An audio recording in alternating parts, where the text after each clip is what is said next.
The second book of the Chronicles, chapter 8.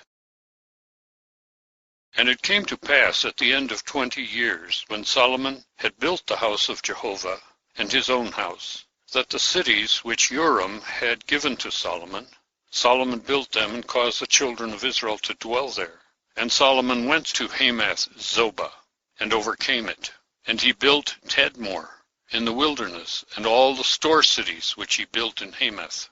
And he built Upper Beth-horon and Lower Beth-horon, fortified cities, with walls, gates, and bars, and Baalath, and all the store cities that Solomon had, and all the cities for chariots, and the cities for the horsemen, and all that Solomon desired to build in Jerusalem, and in Lebanon, and in all the land of his dominion. All the people that were left of the Hittites, and the Amorites, and the Perizzites, and the Hivites, and the Jebusites, who were not of Israel, their children that were left after them in the land, whom the children of Israel had not destroyed. Upon them did Solomon impose tribute service until this day. But of the children of Israel, of them did Solomon make no bondmen for his work. But they were men of war, and chiefs of his captains, captains of his chariots and his horsemen. And these were the chief of King Solomon's superintendents, 250 that ruled over the people. Verse 11. And Solomon brought up the daughter of Pharaoh out of the city of David to the house which he had built for her. For he said, My wife shall not dwell in the house of David king of Israel, because the places are holy to which the ark of Jehovah has come. Verse 12.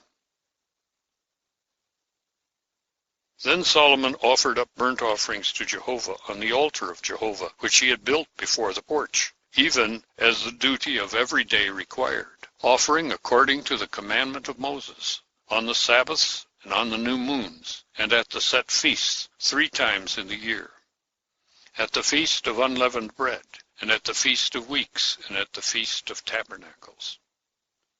And he appointed, according to the ordinance of David his father, the divisions of the priests for their service, and the Levites for their charges, to praise and serve before the priests, as the duty of every day required, and the doorkeepers by their divisions at every gate. For such was the commandment of David, the man of God, that they did not depart from the commandment of the king to the priests and the Levites concerning any matter, nor concerning the treasures. And all the work of Solomon was prepared to the day of the foundation of the house of Jehovah, and to its completion. So the house of Jehovah was finished.